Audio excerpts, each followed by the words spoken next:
Na wewe uko na maoni gani kuhusu hii ndoa ya baba na number one? Hii conundrum. Tuko hapo. As a country, we only have two choices. Okay? We keep a country or we slide into a banana republic. When I look north Sudan, Sudan used to be a very, very great nation, but as of today, it is almost sliding into a banana country. People have been evicted from their homes. There are no hospitals, there are no homes, there is no physical infrastructure, there are no schools. So, Wakenya wenzangu, let us look at our neighbors.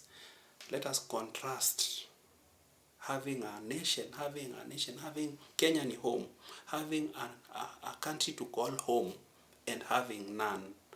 And do you know what?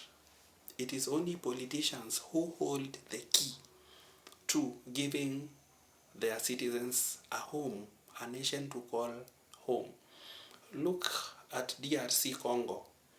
The politicians have turned, especially the Goma part, the western part, it isn't western, the eastern part of Congo, into a nightmare.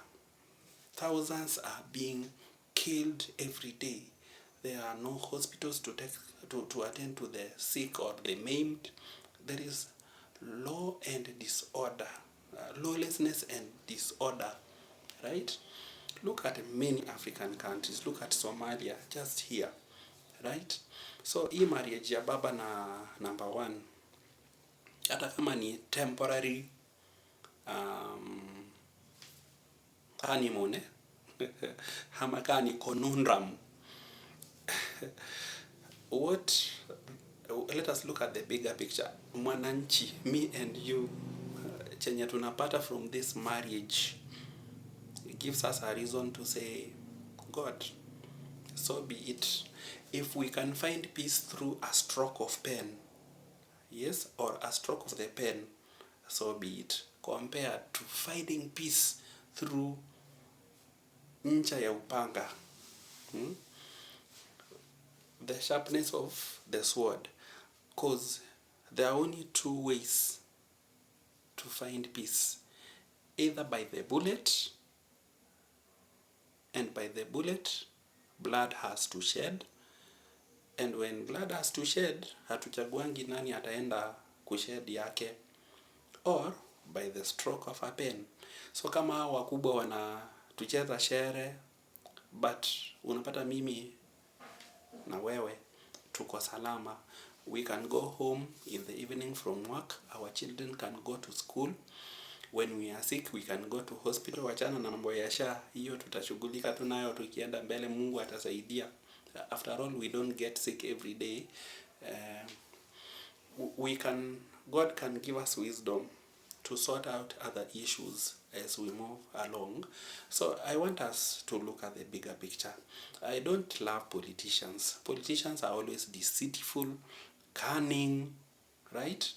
And they are in politics for business. They are in politics to accumulate wealth, to amass power, and all sorts of your imagination. But at the end of the day, mwananchi wa kawaida,